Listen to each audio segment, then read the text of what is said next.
ही लइया पकल हाथ जोड़ी पैया परी अरे कोरी सुमिरा नवा दारा सनवा दे दना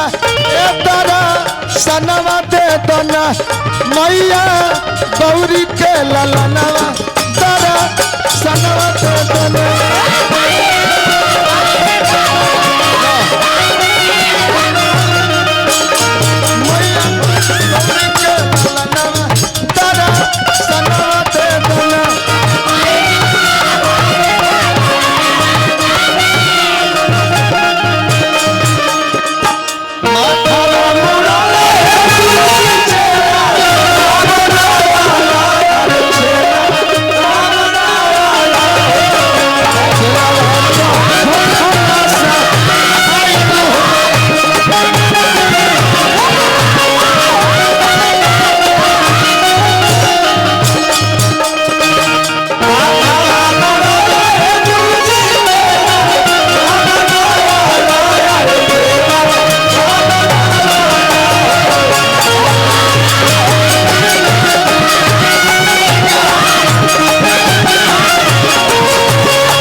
धनंजय भैया हमार पुनः पुरस्कार देने हाँ जी इहनु लैदार के गांव हो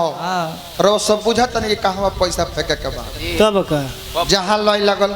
एगो रात कार्यक्रम रहुए अरे महाराज रात बीत गए हमने के दोनों आदमी के बहन ना बनू हाँ महाराज हमनी के तो साफा ना लब हमने के ना मिले तो हम लोग का काम मने कहल आई जाओ देखो तो अरे कि विघ्न हो रवैया हो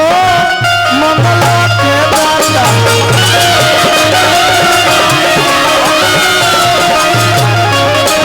विघ्न हो रवैया हो मंगला के दाता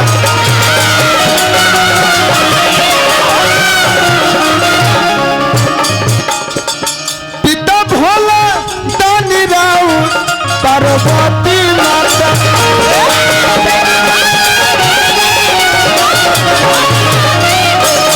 पिता भोला दानी राउ पार्वती माता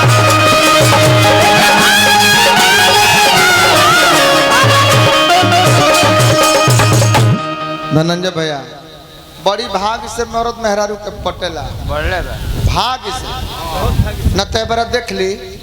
एगो मेहरारू केहू के संभार में न कहे आवत प्रमाण खोजो एगो मेहरारू केहू के संभार में न कहे आवत मरद हूं जाके छोड़ दे तरह से कि जो तोरा जहां मन करे तहां ते जो पूरा घूम आ गणेश भगवान के क्वेश्चन परिवार पैसा एगो ना दू गो मेहरारू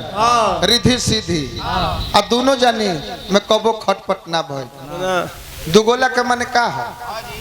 कि दूगो ब्यास बने तो खड़ा होके दूगो बात तुरे बोल दो दुगोला हो गई ना कटाच में भी मधुरता होके के चाहिए जितना मजाक करे वाला के निक लागे उतना मजाक सुनहु वाला के निक लागे के चाहिए इना कि करे वाला के खूब मजा आवत होके आ करवा वाला के दुखात हो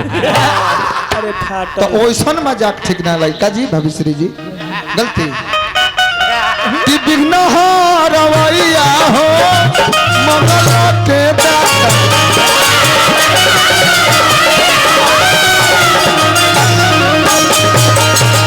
पिता भोला दानी राउ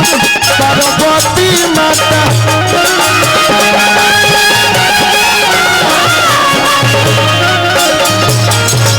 पिता भोला दानी राउ पार्वती माता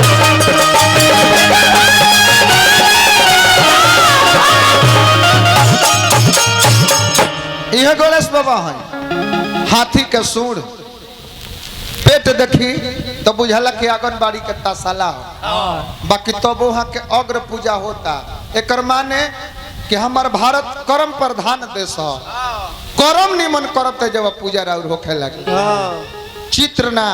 चरित्र निमन होकर के चाहिए तबे न हमनी के धरती पर गौ माता कह के पूजा ला लो सरजू गंगा नदी हलो माई कह के पूजा ला लो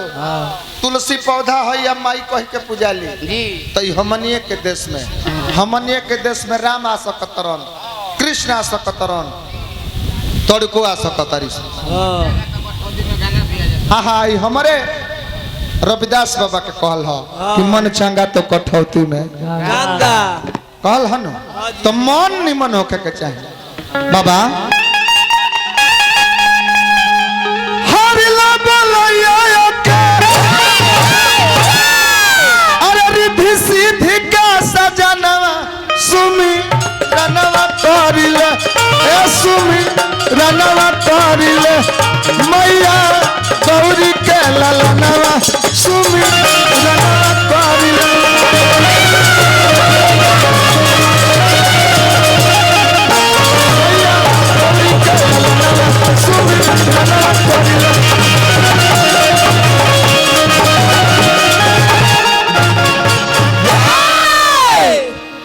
रात भर बंद न हो तो ठीक ना लगे एगो